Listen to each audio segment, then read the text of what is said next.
Hello and welcome to another Rightly Witterings. My name's Michael Jex. I am the man with the tea. Cheers. Oh, that's nice. It was said recently by someone that I seem to be colour coordinating my mugs of tea with other aspects. I've just realised my tea mug's picture of England sort of matches my shirt. How very uninteresting. Never mind. I hope you're surviving the lockdown. We're having interesting times, obviously all of us, but hopefully no one's going absolutely mad and throwing the kids out of the house yet. Been doing a few things myself. Firstly, I've been gardening, so I've got scratches and nettle rash all over my legs and arms. But I've also been doing other things. In this period of lockdown, there's quite a few firms who are very, very keen to help other people, which is nice. Many years ago, as many of my viewers will know, I was an extremely enthusiastic proponent of Conway Stewart pens, which unfortunately disappeared some years ago. However, a lot of their items were bought up by a company called Bespoke British Pens, and they're now manufacturing Conway Stewarts again, which is nice. You can buy the Churchill, you can buy, I think, the Series 100, you can buy various other items, all Conway Stewart pens. The only difference is they've got flexible nibs. So I got in touch with them and said, look, would it be possible to test one of your flexible nibs in one of my pens? And they asked why, and I explained that I'm talking to people about pens all the time and inks. And I explained that I'm doing this journaling project, trying to help people during the lockdown. And they said, that sounds like a good idea. We'll send you some of our pens to review. I thought, not going to argue with that. So I've got some pens coming. Hopefully they'll be here for next week and I can review and also use them for a bit of journaling work. That'll be fun. In addition to that, I've been working out how to help you with short stories. A list of 10 points here. Short stories. Why would you want to write short stories? Well, the first reason is because they're quick and easy, or easier than a novel. You can, if you're like Conan Doyle, you can knock out a short story in a day. I'm not like Conan Doyle, it takes me a week. But it's fun doing short stories, and it's something, if you don't get on with journaling, so you've got your notebook and you've got all your paper, but you can't quite figure out what you want to write about. Short stories can be a good way to do it. How do you start a short story? Well, let's whack through these 10 points. But before I do, I'll just say I used to teach writing by using workshops. I can't even talk now, you see. I used to teach writing by doing workshops. And I would just ask questions. I'd say, okay, we have a body. Where is it? And at one of the workshops, a lady said, well, it's in a supermarket, in the aisle. I said, that's interesting. What sort of body is it? Male, female? Apparently it was a male. I started asking questions about the body. So why do you think he's there? And it all of a sudden erupted into a fantastic series of comments about this body and why it was lying there in the aisle. And it came down to, there was a lot of involvement in the car park where there'd been a row, and there were 3 or 4 people there, and it got, well, basically at the end of a 15-minute session we had a complete story there. So get a start point, put X, the body, in the middle of a sheet of paper, and then say, well, okay, why is X there? What was he doing? Who likes him? Who hates him? What reason would people have to kill him? Who would have had an opportunity to kill him? Just work out the basics, and all of a sudden you've got a flow of a story. Obviously that's a crime story. It doesn't have to be a crime story. You can write about anything you like. You could write about going to the supermarket and seeing someone being unhappy in the car park, for example. That's a good start point. I might use that with my next book. But main idea is keep the plot quite simple. If you're working with 1,000 to 5,000-6,000 words, you haven't got the space to be too clever. So keep the plot simple. Don't make it too wordy. A lot of people try to throw in adjectives and adverbs as though that's the only way of writing a piece. Well, this is not poetry, it's prose. What you're trying to do is tell a story in a more direct fashion. So if you want to keep it very wordy, by all means go and write poetry, but if you're writing a short story, keep it simple. If you're writing to a commission that says you've got to produce something between 4,000 and 5,000 words, you've got a word count, you've got to stick to it. If you're writing for a competition that says you've only got 1,500 to 2,000 words, you've got to stick to the word count. But otherwise, if you're writing something now and you just want to experience what it's like writing a short story, don't worry about a word count. Just write the story as you think you'd like it to read. That's the only thing that matters. And you are writing for yourself. Do not try to write for a market. If you write for a market, it will not work. Write for yourself. Write something you want to read and just focus on that. Try to make sure you keep everything as concise as possible. You want to use as few words as possible to describe each scene. So write out what the scene's going to be and then take out everything that's not necessary. If you've got a clear vision here about what is going on, what the scene looks like and everything else, you'll find that that translates as you're writing it. I've always been staggered by the number of people who write to me and say, "Oh, I depicted that scene so clearly they could see every aspect of it." Usually I find that I don't describe the people, I don't describe the clothes, and I don't describe the surroundings. I give an overall assessment because I have it very clearly mapped out up here. And then that seems to get translated by the reader into their own vision, which is good. It saves me effort. Don't use too many characters. You can only have 2 or 3 main characters in a short story. The more characters you've got, the more confusing it can get for the reader, because if you're trying to keep everything on an even keel, if you've got 5 or 6 main characters in a story that's only got 5,000 words, it's very likely people are going to get confused. So just keep the number of characters down as smaller number as possible. Pick characters you know.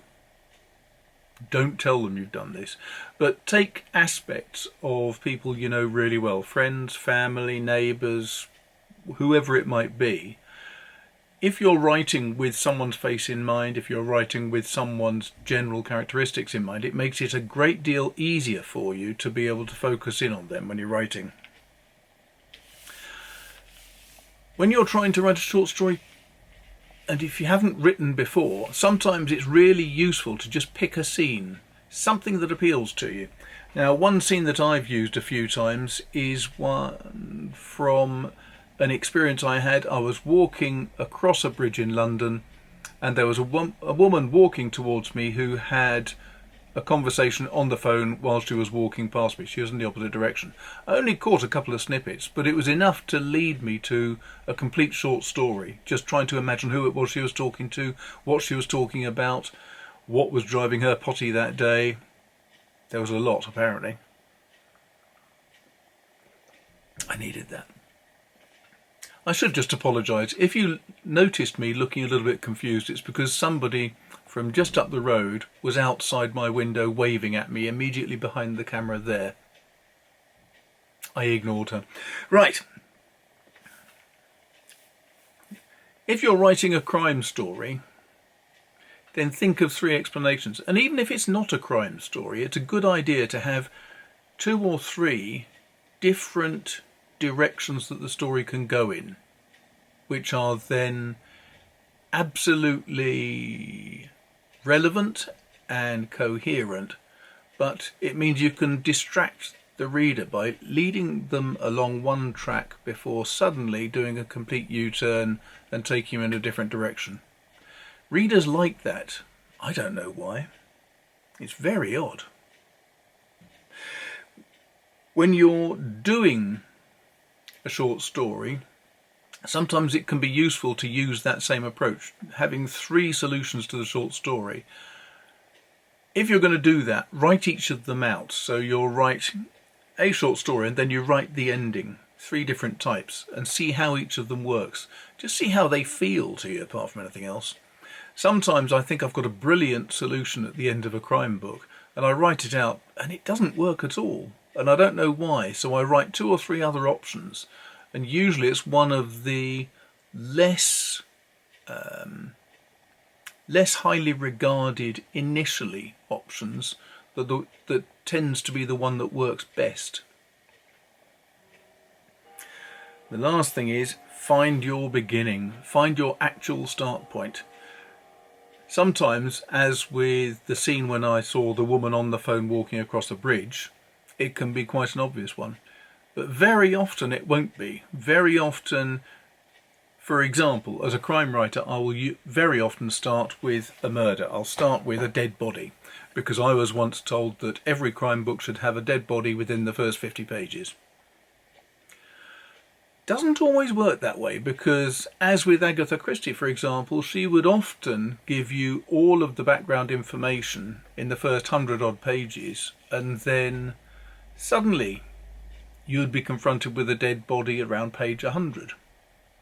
I used to start always with a dead body on page 1, but then I'd start backfilling so that the reader had more of a view of the person who died and the people involved who were going to be the suspects.